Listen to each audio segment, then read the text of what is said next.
Tayo ay magigisa mga kainday.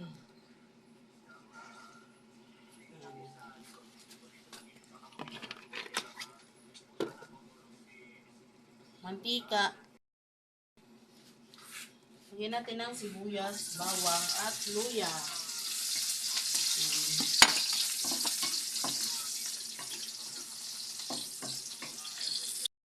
Gisa tayo ng mga kainday. Upo.